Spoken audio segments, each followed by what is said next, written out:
Hi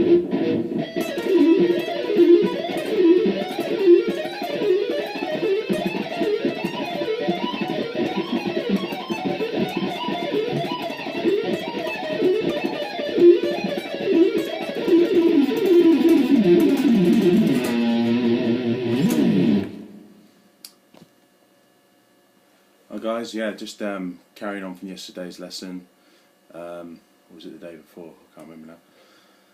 Basically on the diminished arpeggios ideas. Basically what we've got today is a group of 11 going up chromatically and a group of 7 going back down chromatically, and then some triplets going back down to finish on the root note. I haven't perfected this lick yet, it might be a bit rough around the edges. But you know, seeing that I've just got this idea, I might as well just share it with everyone. So the idea is basically this: it doesn't really matter how you pick this as well. I think I'm using partial legato and picking and different things. So I'm not really focusing really on the picking hand. It's just really about getting the left hand to do the right thing. I'll explain briefly what the right hand's doing at some point. But basically the idea of the pattern is this: you're starting on fret 12, fret 7, sorry, fret 12, fret 9 and fret 6, and you're sliding straight up to fret 13. You're doing the same idea. 14,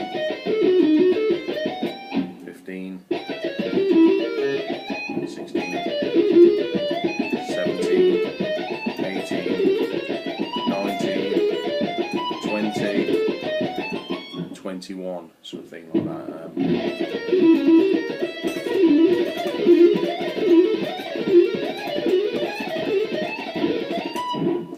And you just keep going up and up and up until you run out of frets. You could go further than fret 21, it's just that you've got 21 frets on this Fender style guitar. And then when you're going back down, you're just literally doing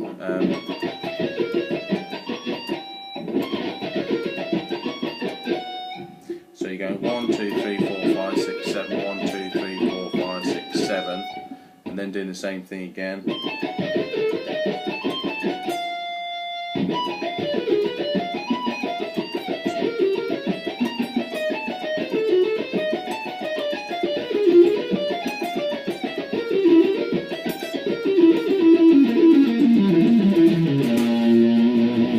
Something like that. And that last run was actually a triplet run, or in groups of 6, whatever you want to call it. 1, 2, 3, 4, 5, 6, 1, 2, 3, 4, 5, 6, 1, 2, 3, 4, 5, 6, 1. Something like that. Do that again. 1, 2, 3, 4, 5, 6, 1, 2, 3, 4, 5, 6, 1. Just like banging the last note twice. And that's basically it. I think what I'm trying to do is create lots of different sort of rhythmic ideas. Although it's going quite fast, it just tends to throw off the beat a little bit. So for example, I've got to hit 144 here with the metronome, and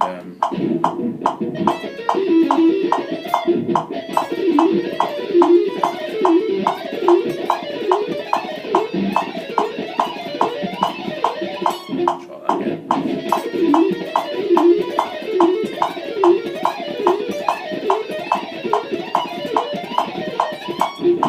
Something like that. It sort of gives an interesting, I think it gives an interesting sort of note grouping, just to sort of throw things off a little bit.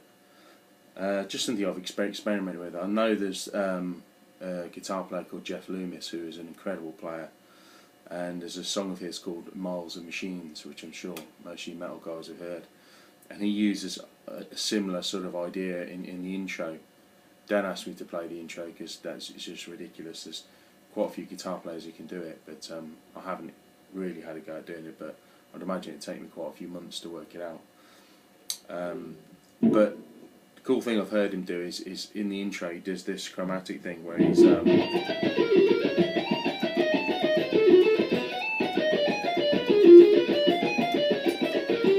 something like that. I don't know if it's exactly the same lick, but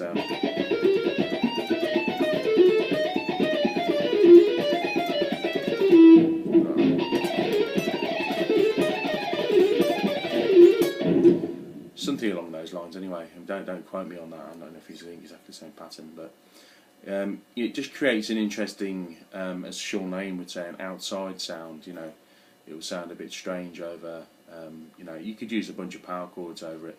I think this kind of stuff works over pretty much anything really. It's just a crazy computer gone wrong sort of sound, you know. That's what we want to have. Another lick I wanted to quickly show you as well was another Sean Lane inspired lick, but it's because I'm not Sean Lane, of course.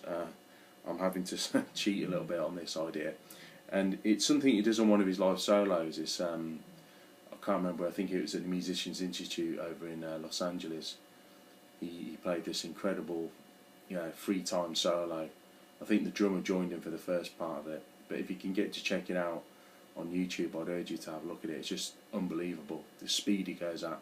And if you close your eyes, you can almost think he's doing you know, two-handed licks with tapping the notes. It's that fast. But he's actually using slides with his left hand, and it's utterly incredible. And the only thing I can get to get close to that is actually, it's an augmented thing he does. He uses an augmented triad, which would be that sort of sound. So you'd be on 12th fret with your first finger, fret 16 with your little finger, and fret number 20 with your first finger on the tap. Now, of course, you could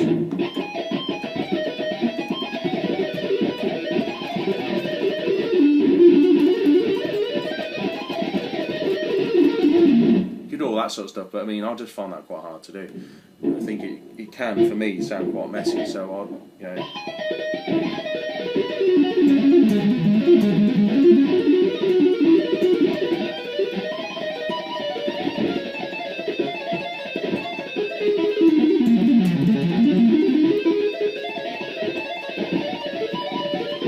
You can get that sort of crazy, you know, berserk sound by doing that. And let me just slow that down a bit. All I'm doing is literally just tapping. And it's like demi-semiquavers. And then just move that to every string.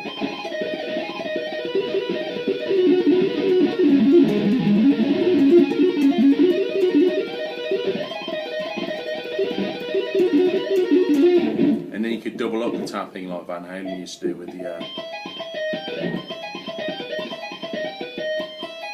let me just show that lick slowly. I'm tapping on 20 first, pulling off to 12, hammering on to 16, and then I'm hammering on from nowhere onto fret number 16 on the B string. So tap, pull off, hammer on, pull off, hammer on, I think. Sorry, I'm doing two taps, do excuse me. So tap, pull off, hammer on, tap, pull off, hammer on for nowhere 16. And then I'm tapping again on 20 on the B string, pulling off to 12, and then hammering on fret 16 again on the B string. So you get this.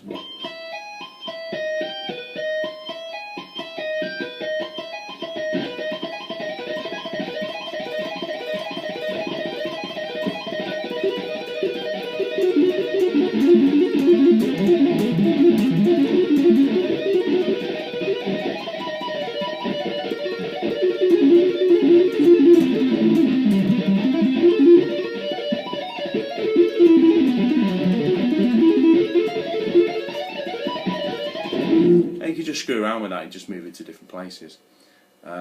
It certainly beats having to stretch those notes like this, you know. I mean, I don't know how Sean Lane did it. I mean, I think he used to use 24 3/4 inch scale necks, which are like the Gibson scale.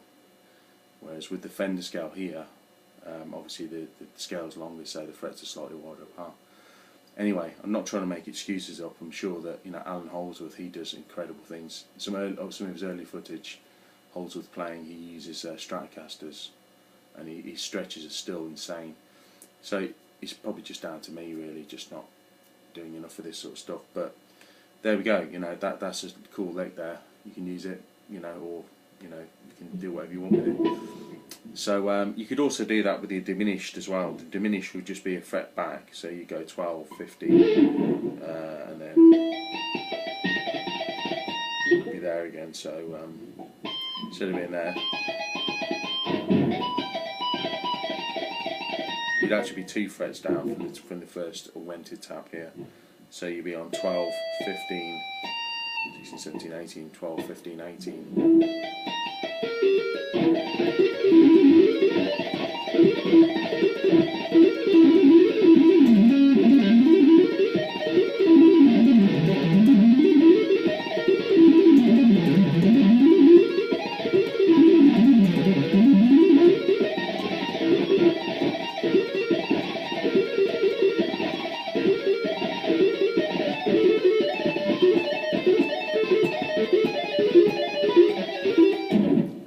Sounds a bit like I think I did earlier, but there we go. You know, whatever you're going to do with these, whether you're tapping or whether you're picking them, you know, they're quite good fun. So yeah, I'm trying to think, is there anything else I can show you there? I'm thinking out of ideas today. I can't think of anything else, but anyway, hope you enjoyed that, and just message me if you don't think I'm explaining things well enough, or just, you know, appreciate your feedback on any of these lessons, guys. And you know, remember to have a look at my YouTube channel as well.